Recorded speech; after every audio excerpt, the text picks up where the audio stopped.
Okay, guys, make sure to like, comment, and subscribe. Now, fasten your seatbelts. Here we go. Okay, guys, I'm back, and this is Thursday, January 23rd, and it's 11:11 p.m. Eastern Time. All right. Well, I already uploaded my first video tonight was on the coronavirus, and this is going to be news. And if you listen to my first video, you'll know that my audio is messed up because my cat chewed through the cord to my microphone. Yes, indeed. That shouldn't surprise anyone that's been a regular listener of this show. And so we have to kind of adapt, but tomorrow I will have that fixed. I assure you, unless I cannot find it anywhere. And then I'm just going to have to buy a new microphone. Yeah, cats. What can I say? Anyway, I have some people to thank. Coffee donors, Revel or Revel, I'm not sure how they pronounce that, but thank you very much. Diane Haney, thank you very much. And Anne Ramsey Beaupre. And thank you so much for your generous donation. I really appreciate that. And we'll put it to good use. In fact, some of it will go towards getting a new cord for my microphone and or a new microphone. So thank you so much. I appreciate it. And Art, I think it's Art LA, if I'm not mistaken. If I am mistaken, then I apologize. But thank you so much. No new Patreon supporters, no snail mail today. So let's get into the news. And like I said, I am aware that Q has posted, but I was out of town. I had 2 doctor's appointments today, and by the time I got back and then tried to figure out my microphone situation, there's too many Q posts for me to be able to just do it quickly, and I had already gotten 2 videos ready for tonight. So tomorrow will be Q day, and we will get caught up on that. All right, so let's just jump in here, and we're going to start here.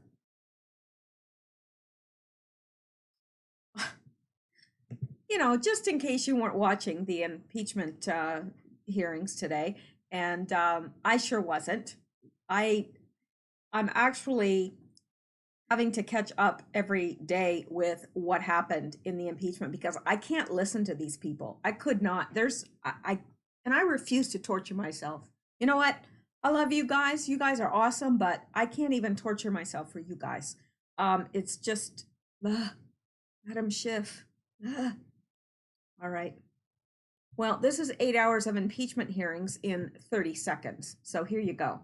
In case you missed it, any of it, this will catch you up. Russian activity and disinformation. Russian military agency, Russia alone, Russian forces, President Putin's Russian expansionism, the Russians. The Russians, Russia, Russia's, not Russia, Russia, the Kremlin, the Kremlin, the Russian, Russia. When the president said, hey, Russia, if you're listening, they were listening. Russia. I don't know. I got a kick out of that. Because it's so true. Now we're back to Russia again. Instead of Marsha, it's Russia. That's all we hear out of, it's like, I don't know. I don't know what the deal is with him, but he's a special one. Now, I like this. If this investigation fails, we plan to use voodoo next. Well, that might work out a little better for you because this sure hasn't. I think everybody can see through this. All right, and this from Rudy Giuliani. The Dem articles fail to change, the Dem articles fail to charge an impeachable offense as defined by our Constitution. There's no reason to call witnesses in a case that fails to charge an offense. Letting it go much farther will precedent for a further partisan House to impeach a president for any reason. And that's the thing that a lot of people don't realize. It's not just this president. Okay, if you don't like President Trump, that's okay. You know, there's lots of presidents that can come and go, and you may like them, you may not. I didn't like Obama. I was stuck with him for 8 years. But I wouldn't have wanted him to be treated unfairly, and I certainly wouldn't have wanted this to happen to him, even though he deserved it, and there would have been real articles of impeachment there. But the thing that people don't fail to understand is this can happen once they set a precedent for this. It can happen to any president. Just because somebody doesn't like him, they can impeach him. I don't like him. I'm gonna impeach him. Impeach 45. Who's that? You know who that is. Mad Maxine. Impeach 45. Impeach 45. Yeah, she was so thrilled about the little pen. Oh, bless her little pea-picking heart. Okay, let's go on to this now. The Attorney General in 21 states are pissed off. They demand the impeachment hoax be shut down.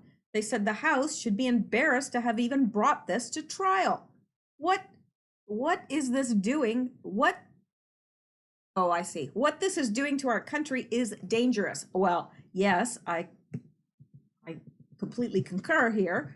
And this is 2 minutes and 2 seconds. So we're the chief of this. That the Senate would be wise and reject these articles.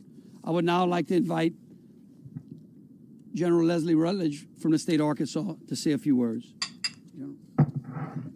Good afternoon. Again, my name is Leslie Rutledge. I'm the Attorney General of Arkansas. I am honored to stand with my colleagues, and I appreciate their leadership as attorneys general from 21 states came together to write this letter to the United States Senate.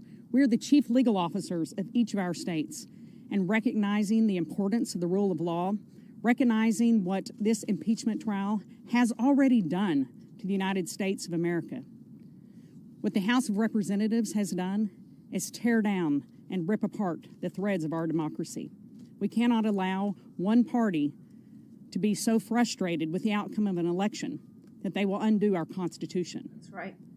Before this impeachment ever started, it was outcome determinative in the House of Representatives. And we are asking the United States Senate to reject these articles, to ensure that our democracy is strong, to ensure that all Americans are protected by the rule of law. As a prosecutor, I would have been ashamed to bring such a case with no evidence, no facts, Me too. before a jury. I would have expected to lose outright and to perhaps even be laughed at. But unfortunately, we have leadership in the House of Representatives that are so frustrated, not at what this president has done as president, but what they thought he had done. It is merely what they believe is the corrupt. There are no facts being presented to justify this. And again, we are standing here today as attorneys general, the chief legal officers of our states, asking the U.S. Senate to reject these articles of impeachment. Now I'd like to invite up my colleague from the great state of Indiana, Mr. Curtis Hill. Yeah, that was well said. She looked a little bit nervous, but I don't blame her. But yeah, this is just, I don't know, really, people must be laughing. They really must be. Any of the other countries that are paying attention to this must be like, what? It is just out there, way out there. Let's go back though, because there's more.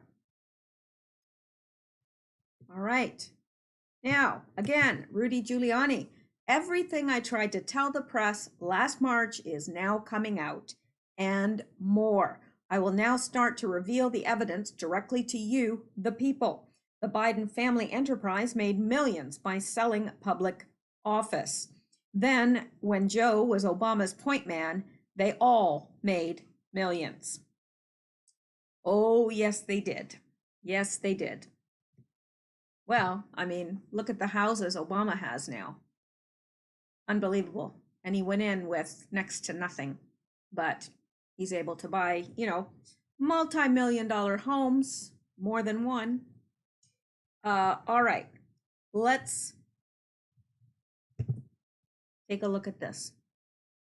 Now, did you see me sneak a bite of my yogurt and raspberries there? I didn't think you'd notice, but then I had to go. Listen, you all get to sit there with your beverage, with your feet up, or go about your business while you're listening. Me, I was starving, man, starving. Okay, I'm not starving, but really, really hungry.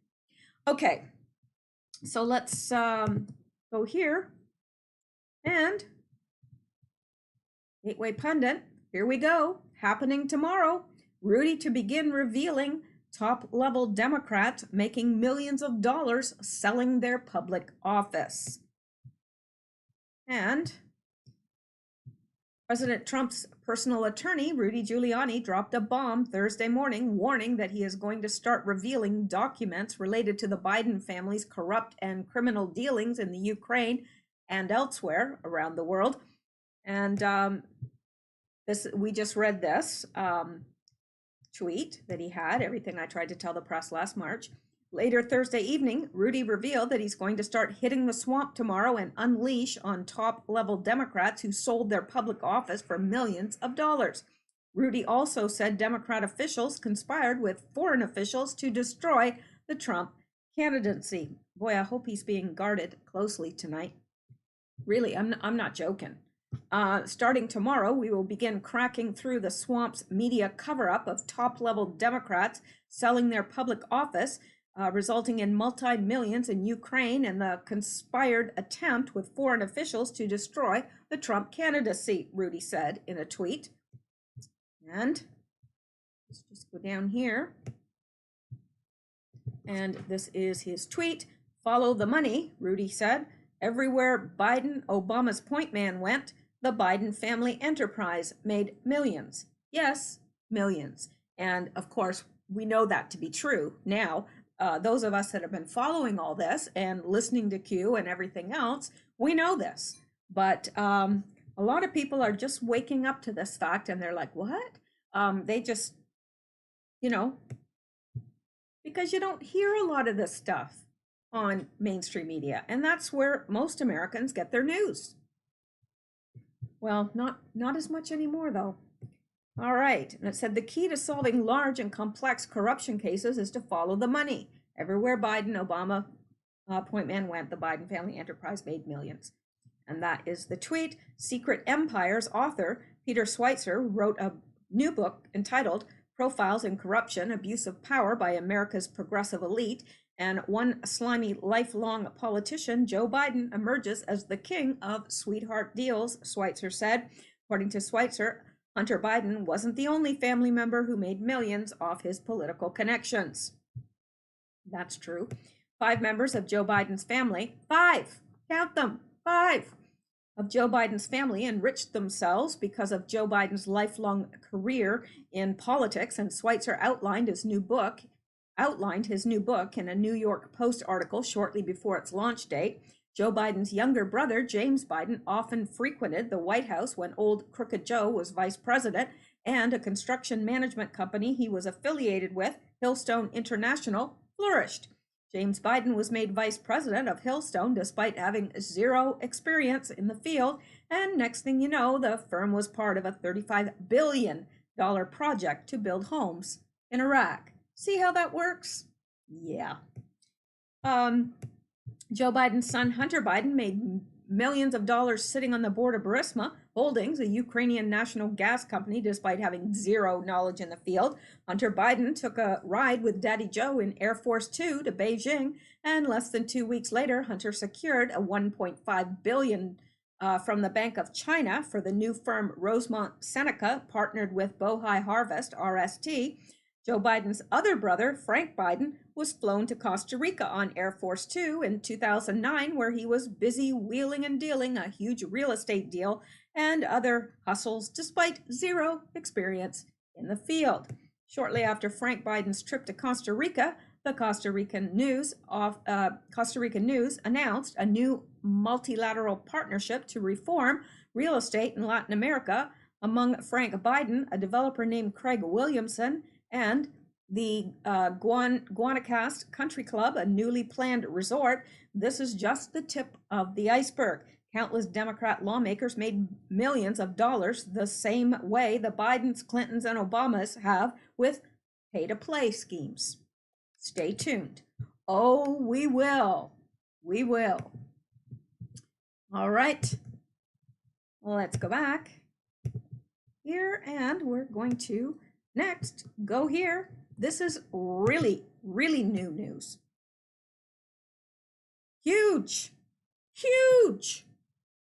DOJ rules Comey's FBI did not have sufficient predication for FISA warrant on Carter Page. Wait, isn't that what Q said? Like a long time ago?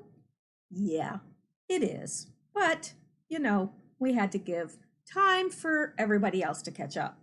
The Department of Justice, DOJ, has determined that the FBI under fired and disgraced former FBI Director James Comey should have ended its secret surveillance on a member of the Trump campaign during the 2016 election because of insufficient predication to establish a probable cause. That means there was no reason for the FBI to spy on Carter Page, and when they realized it, they should have ended it, but they didn't.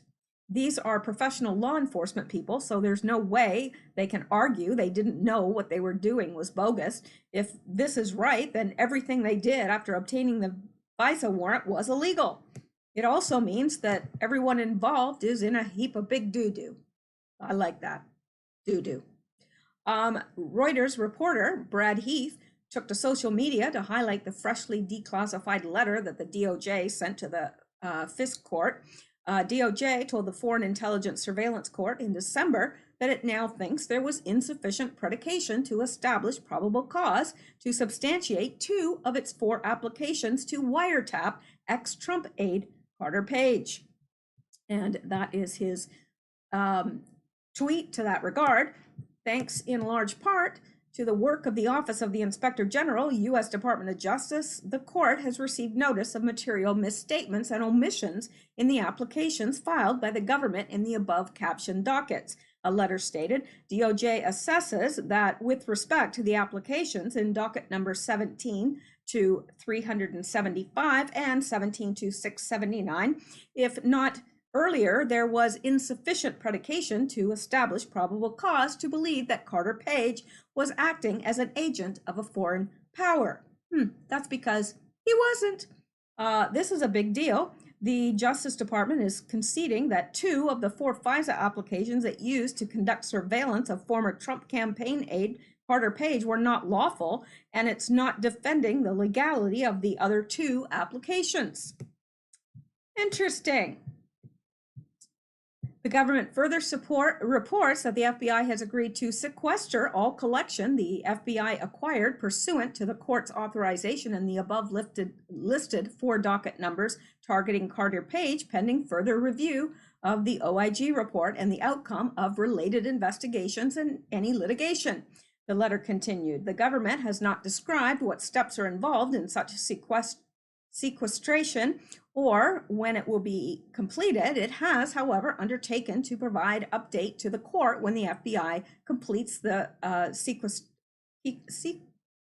sequestration and to update the court on the disposition of the sequestered collection at the conclusion of the related investigations and any litigation. To date, no such update has been received.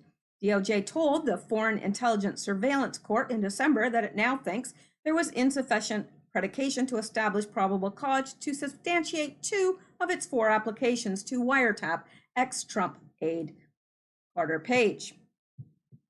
So, Judge Boasberg said in a newly declassified order that DOJ has concluded, in view of the material misstatements and omissions, that the court's authorization in 2 Page FISAs were not valid. DOJ didn't take a position on whether the other 2 were lawful. Now, let me see, let's get to the, here's what I think really happened. During the 2016 election, Dutch intelligence sent an email they obtained between then DNC chairwoman Debbie Wasserman Schultz and a Russian government operative. The email showed Wasserman Schultz telling the Russian individual not to worry because Lynch, Attorney General Loretta Lynch, had made sure that Hillary will not be prosecuted.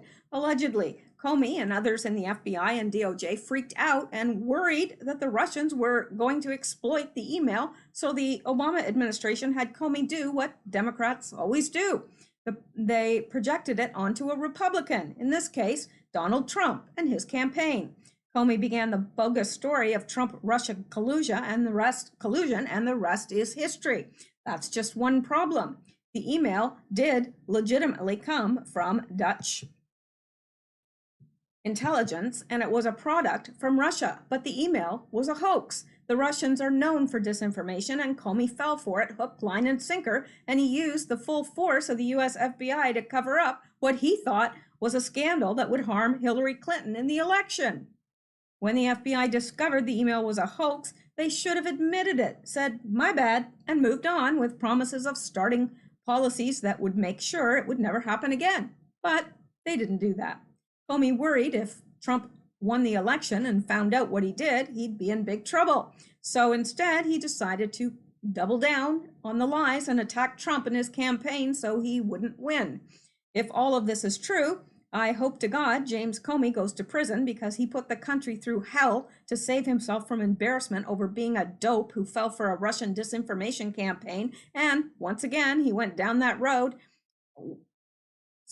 And once he went down that road, it got a life of its own and got away from him. If true, Comey should have come clean. He should have come clean, but, well, he's so good at lying. So, yeah. All right. What else can we get into tonight? Oh, we'll find something. How about, no, we're not going to get into that. Or that. Or that. And that's kind of old news by now. They've found a possible cure to cancer. It's an immune cell that kills cancer. I pray that that will be looked into and developed, but yeah, they'll sit on it if they can't make money from it, you know. I'm sorry, I'm a little bit jaded, aren't I? It comes with the territory. All right, let's take a look at this. This kind of touched me, if it is what I think it is. And it is. Listen to this. You know, this is the kind of guy that Donald Trump is. It says a candid moment with real Donald Trump as he departs the WEF conference in Davos. And let's listen to what he has to say here, because I think this is so sweet. I thought it was anyway. Now here he's coming out, and here's Governor Abbott. See, I never realized that he was in a wheelchair until recently, but he is. Not that that matters. He's doing a fantastic job. But I'm doing so good. Good to see you, my President. Best governor. Are you okay? Do you want to come up with us? I'll give you a ride back. See what he said? He said, "Are you okay? Would you like to come up with us? I'll give you a ride back." Now, and he goes, "Oh, there's my best guy." And he gives him a big hug, and then he says, "Are you all right? Would you like to come with us? I'll give you a ride back." The great governor of Texas, everybody. There's nobody like him. Are you okay? Everything good? I'm doing fabulous, thank you. And you're doing great, You too. want to come anyway? Do you want to go with us? We would love to. I'm here for a few more days. He's staying. Yeah. We got more deals to Get all do. the deals that we didn't get. Anyway, But thank you. good, Wish I Greg. could. Have a good time. Thank you. Congratulations. Bye, everybody. Now, I just thought that was a really nice, intimate look at something that we don't get to see very much of. And here he is, he's coming out, and he sees the governor, and, you know, there's a great, whatever he said, and gives him a big hug, slaps him on the back, and says, "Are you okay? You want to come with us?" And he says, you know, and then I don't know, they get talking, and then he asks him again. He goes, would you like to come with us? Do you want? And he says, "No, I'm here for a couple more days." But see, Trump was willing to take him home on Air Force One. Now, really, I mean, I don't know. I think he's a decent guy. I really do believe that Trump is a decent man. And Governor Abbott sure seems to think so. So we know he's a decent man. All right. Now, Yes, this is interesting too. And this is a few days old because I meant to get to this much sooner than I did. Breaking 911. Breaking, Tulsi Gabbard sues Hillary Clinton for defamation over Russian asset remark. Well, gee, it's been nice knowing you, Tulsi Gabbard. Watch your back. Watch your back. People that seem to come up against Clinton don't seem to do well. They have very short lifespans. So that's why I say that. But I think it's wonderful that she's suing her because, see, Hillary Clinton thinks she can get away with anything. She does. She thinks she's untouchable. Well, Tulsi Gabbard had enough being called a Russian asset, so she's suing. Good for her, but watch your back, Tulsi. Watch your back. And Eric Trump, never before in American history has a person or family been on the receiving end of more coordinated political harassment and retaliation. Frankly, it is disgusting and validates exactly why Donald Trump was elected POTUS. It is so transparent, and America isn't fooled. No, I would say that a vast majority of Americans are not fooled. And yes, that's why Trump was elected, because we're sick to death of the Adam Schiffs. Sick to death of it. We've had enough. And let's look at this. Yes, this. Look at this. By the Gateway Pundit. And not the freshest news. Well, not bad. It was yesterday. That's pretty fresh. UN human rights ruling says climate refugees. Can you imagine? They had to come up with a new term. Climate refugees. Cannot be returned back to their home country. U.S. must open its borders to all Central Americans. Oh, is that why all the people from Central America are coming to the U.S.? Climate change. Why didn't I think of that? Oh, all the time I thought it was all the free stuff the Democrats were giving out. No, it wasn't. No, they're running away from climate change. Right. Because our climate's not at all the same. Yeah. I don't know. And look at all these people just trying to get in. Yep, knock, knock, we're here. And the UN says that they can't be turned back because of climate change. They're climate change refugees. Oh, yeah? Huh. Did you know that? No, I didn't know. I really didn't know. I thought they were coming over because of all the free stuff the Dems were giving out. Some of them are coming for a better life. Some of them are coming for the free stuff. You know, some of them will work hard and follow the right pathway to citizenship, and others won't. The way it is. All right. Now, hang on here. The United Nations ruled that climate refugees cannot be turned back to their home countries. This ruling forces the United States to allow all Central Americans into our country because climate change is just not livable down there. Are you kidding? I've been all over Central America. Even the jungle. Yes, I have. The mosquito, the rainforest, mosquito coast rainforest, been all through there. And I've been all through Central America. And lots of people are living just fine there. Just fine. Yeah. Climate refugees. Maybe that's how I'll try to get into the States because, you know, I lived in the States for what? Well, good portion of my adult life, most of my adult life, actually. And, you know, and now I had to come back to look after my mother, who's Canadian, and she is elderly. So I came back, and now I'm having trouble getting back into the States. And maybe that's what I'll say. I'm a climate refugee. And when they say, what do you mean? I'll say, it's cold up there, man. Cold. Climate refugee. I'm going to try that. See how that goes over.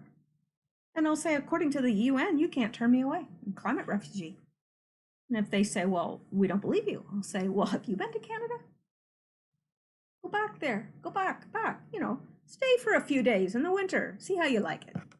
Yeah, climate refugee. Yep. All right. Literally anyone can claim the new refugee status. This will essentially open U.S. borders for good. Oh, well, then if anyone can claim it, maybe I can.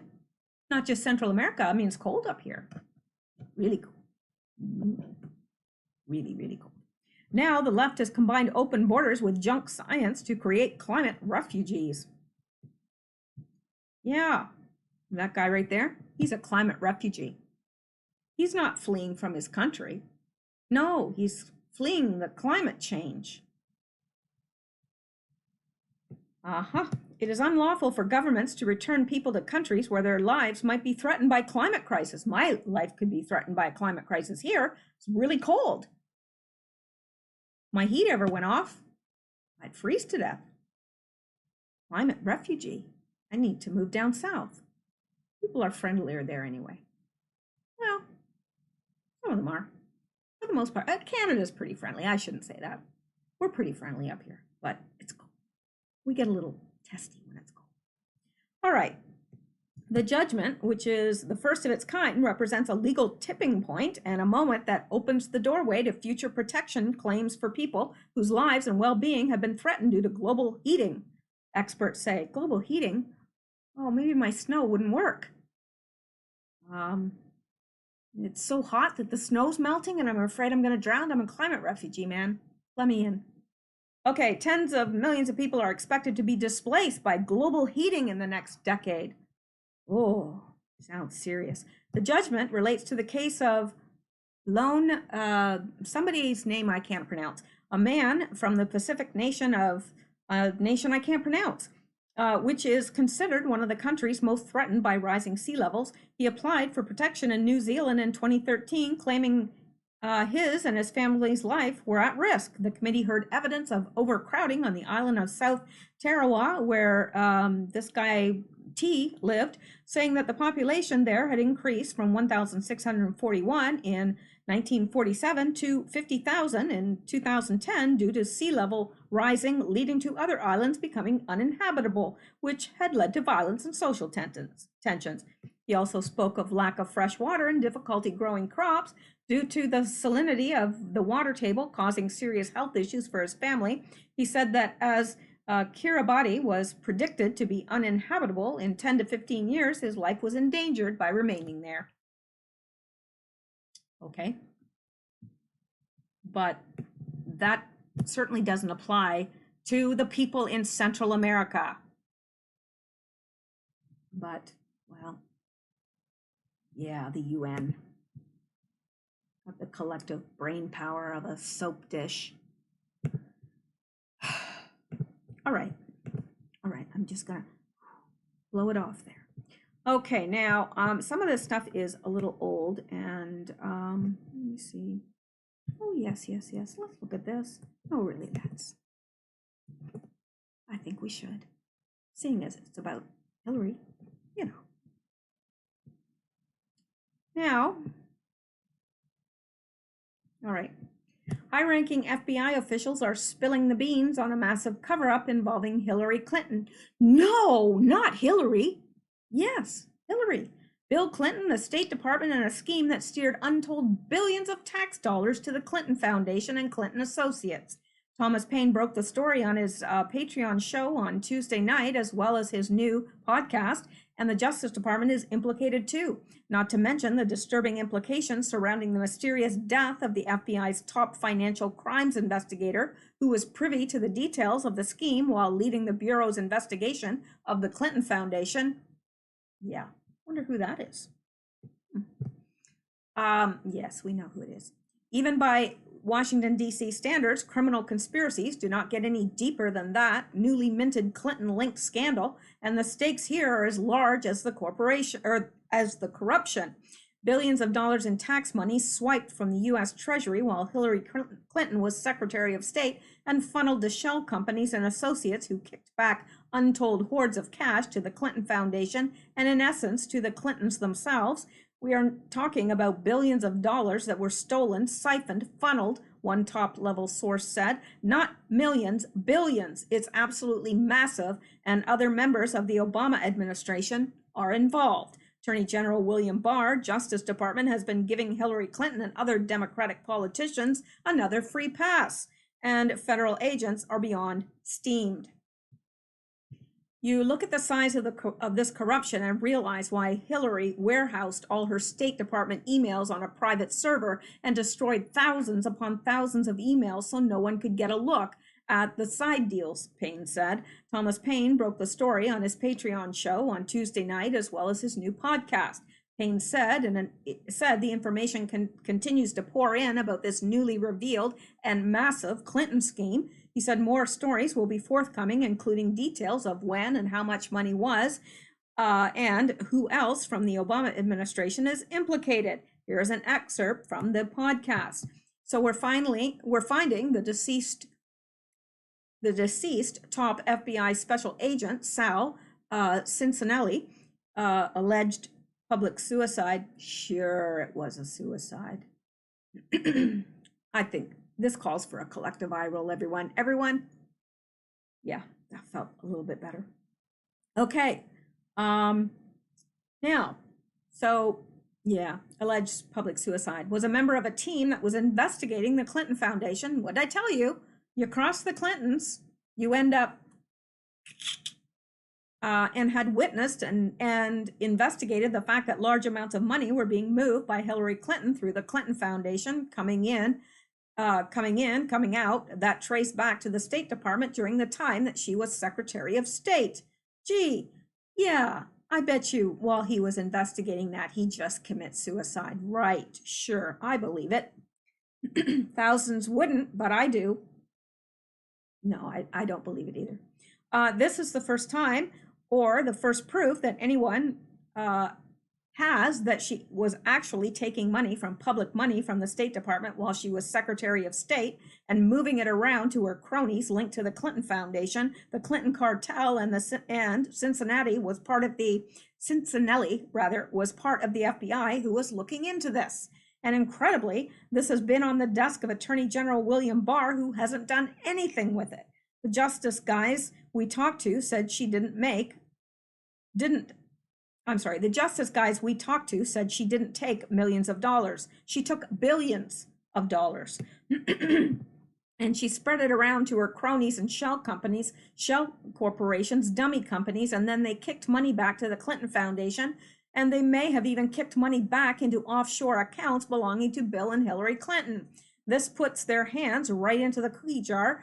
The U.S. Treasury taking and diverting tax monies for profit. That's theft. That's fraud. Why aren't these people in shackles? I want to know the same thing. Who is running the Justice Department? The Clintons? And you may wonder why the establishment in D.C. impeached Trump and want to remove him before the entire lid blows off the swamp. This story is developing. Warning, this podcast has explicit language.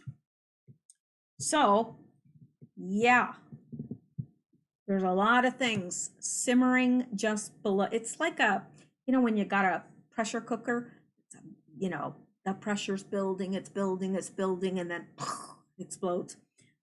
Because really, I don't know, if justice is not served in the case of Hillary Clinton, because I think there's many offenders, but Hillary's got to be the worst. She's got to be. I mean, Obama's right up there, but she's got to take the cake. She's a piece of work. I don't think she has any conscience whatsoever. I believe that she is a narcissist, and I believe that she's habitual liar, pathological liar. She's a narcissist, and she's absolutely, positively power hungry. She has no conscience. She will kill. She will do whatever she needs to do to get where she wants to be. And that is frightening that we've had that in a power of position in Washington, D.C. And we just about had her for a president. The country would be absolutely, completely done. So let's go back and, oh yes, and then there's this. Yes, this. Sperry, that's Paul Sperry, whistleblower Eric Charmella was overheard in 2017 discussing with ally Sean Misko how to remove President Trump from office. Well, yeah, that's interesting, isn't it? Yeah, This is from yesterday, so it's maybe not the hottest news like today's, but it's still pretty warm and pretty interesting. Shortly after Donald Trump was sworn into office in early 2017, Eric C., the CIA plant turned whistleblower who prompted the impeachment of Trump, was overheard in the White House discussing with a fellow staffer how to remove the newly elected president from office, according to investigative reporter Paul Sperry. Sources told Paul Sperry for Real Clear Investigations that the staffer with whom Eric C. was discussing Trump's removal was Sean Misko. Both were Obama holdovers from the national security, and both hatched a plot to take out President Trump. According to Sperry, their efforts were part of a larger pattern of coordination to build a case for impeachment involving Democratic leaders as well as anti-Trump figures both inside and outside of the government. Barely 2 weeks after Donald Trump took office, Eric C., the CIA analyst whose name was recently linked in a tweet by the president and mentioned by lawmakers as the anonymous whistleblower who touched off Trump's impeachment, was overheard in the White House discussing with another staffer how to remove the newly elected president from office, according to former colleagues. Sources told Real Clear Investigations the staffer with whom C. was speaking was Sean Misko. Just days after he was sworn in, they were already talking about trying to get rid of him, said a White House colleague who overheard their conversation. They weren't just bent on subverting his agenda, the former official added. They were plotting to actually have him removed from office. Yeah. These co-workers said the president's controversial Ukraine phone call in July 2019 provided the pretext they and their Democratic allies have been looking for. They didn't like his policies, another White House official said. They had a political vendetta against him from day one. Yeah, and Sean Misko is now one of Adam Schiff's top aides. Could you imagine having that job? No, I think I'd rather be boiled in oil and have my eyes dug out with spoons than work for Adam Schiff, because then I'd have to look at him every day and hear that voice. Ugh. Eric C. filed a whistleblower complaint against President Trump in August over his call to Zelensky, alleging Trump threatened to withhold military aid from Ukraine unless they agreed to investigate the Biden crime family, which of course we know didn't happen. Mr. C, however, ran to a Schiff staffer who we now know to be Sean Misko before he filled out the whistleblower complaint, a violation of House rules. Well, they don't care, do they? Sean Misko has attended many of the sham impeachment hearings, and he is often seen in the background smirking as he watches his plot to remove Trump unfold, and he looks like he's got the devil in him. That's a spooky look he has there, I'm telling you. No, really, do you not see it? Tell me it's not just me. Maybe it is. Paul Sperry also reported that Eric C.'s co-workers said in interviews with Real Clear Investigations that they overheard C. and Misko making anti-Trump remarks at a staff meeting called by then National Secretary Advisor General Mike Flynn that took place in the South Auditorium of the Eisenhower Executive Office building. One military staffer was so alarmed by C.'s and Misko's plan to take out Trump and stop his America First foreign policy that he immediately reported what he had heard to his superiors. C. and Misko were furious that President Trump wanted to put America first, so they put a plan into action to remove Trump by any means necessary. The all-hands meeting held about 2 weeks into the new administration was attended by hundreds of NSC employees. They were popping off about how they were going to remove Trump from office. No joke, said one ex-colleague who spoke on the condition of anonymity to discuss sensitive matters. A military staffer detailed to the NSC, who was seated directly in front of C. and Misko during the meeting, confirmed hearing them talk about toppling Trump during their private conversation, which the source said lasted about 1 minute. The crowd was preparing to get up to leave the room at the time. After Flynn briefed the staff about what American First foreign policy means, C turned to Misko and commented, "We need to take him out." The staffer recalled, and Misko replied, "Yeah, we need to do everything we can to take out the president." Again, added the military detailee who spoke on condition of anonymity. By taking him out, they meant removing him from office by any means necessary. They were triggered by Trump's and Flynn's vision for the world. This was the first all-hands staff meeting where they got to see Trump's national security team, and they were huffing and puffing through the briefing anytime Flynn said something they didn't like about America First. He said he also overheard C telling Misko, referring to Trump, we can't let him enact this foreign policy. So there you go. Interesting. Yeah. All right. Now, let's come back here. And I think I should probably wrap up because I'm going to, one last thing, and then I'm going to wrap it up because it's getting late. All right. This from Big League Politics. You're not going to believe this. No, wait. You probably will. This is from yesterday, so it's still fairly warm. You know, not hot and fresh like the Krispy Kreme donut sign, but it's still warm.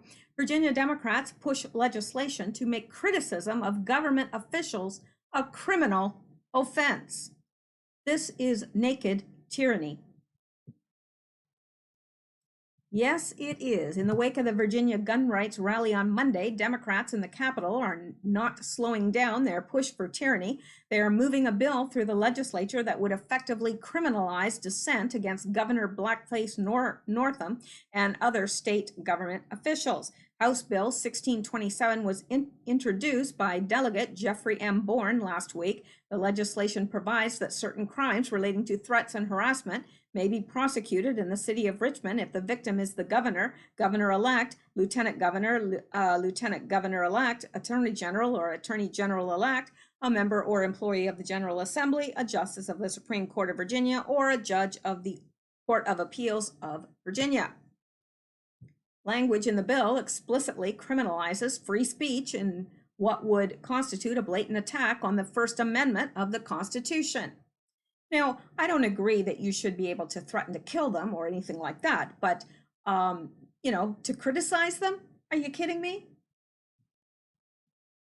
If any person with the intent to coerce, intimidate, or harass any person shall use a computer or computer network to communicate obscene, vulgar, profane, lewd, lascivious, or indecent language, or make any suggestion or proposal of an obscene nature, or threaten any illegal or immoral act, he is guilty of Class 1 misdemeanor, the legislation read. Ooh, these people are a piece of work. Legislation makes it clear that the above provision applies directly to the governor, governor-elect, okay, we read all those people, which means this legislation effectively criminalizes dissent against public officials.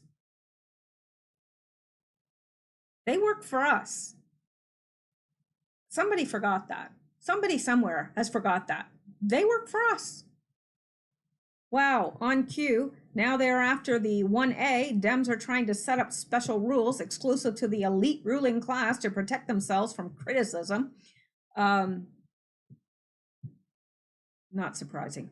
What is considered harassment? Is governor infanticide, KKK hood trying to avoid being held accountable? Are we no longer allowed to demand justice for the alleged rape victims of LG Fairfax? This is some straight up communist censorship, she added. Virginia Democrats were not detracted by the gun rights rally on Monday in the slightest. They moved red flag laws through the legislature just a day later and subsequently killed pro-gun bills that were introduced by Republicans. The governor and the leadership of the Democrats have declared war on law-abiding citizens and gun owners, and their votes today just confirmed that. That's where we're going, said Philip Van Cleve, president of Virginia Citizens Defense League. Virginia patriots may have to continue organizing locally, with sheriffs deputizing local patriots and constitutional militias being trained as a bulwark against the treasonous usurpers leading the state legislature. Yeah, this is just getting unbelievable. I don't know, like, I never remembered the Democrats being like that. I mean, I always disagreed over their policies and so forth, but most of them, when you met them, fairly reasonable people, very liberal, but reasonable people, you know, not anymore. That's why so many people are leaving the Democrat Party, because they're looking around and going, wait a minute, these people aren't representing me anymore. I'm not for that. I mean, there's liberal and then there's socialism. So anyway, or fascism. So there you go. I am going to leave it there for tonight. I'll be back tomorrow. I'm going to get us caught up on the Q posts, and it'll sound much better by tomorrow, I hope. So I'm going to get that fixed, the microphone issue fixed, and I don't know. And don't send me more suggestions on wires and how to. I've put most of my wires in a tubing. You can get the plastic tubing at any hardware store, and I've put almost all of my wires in that, except a couple. And I've done everything to my wires, everything. Like I've tried absolutely, positively everything. So aside from putting it in tubing, I'm gonna have to get some more tubing and put the rest of my stuff in tubes, because my cats, both of them, are wire chewers. It's awful. Anyway, that's my life, and that's my burden to bear. So, and it is my own fault because I adopted the cats, and I can't just say, sorry, kitties, you don't have a home anymore. I can't. So, and I love them. They're mischievous, but I love them. So that's it for tonight. I will see you guys tomorrow. Thank you so much for listening, and you stay safe, stay blessed, and come back tomorrow, because if you don't, I'm gonna miss you. I'll be here talking, nobody here, just talking to myself. Come back tomorrow. Really, it'll be better tomorrow. It'll sound better. We'll have Q. Yeah, maybe we'll have, I don't know, party favors even. I don't know. Good night.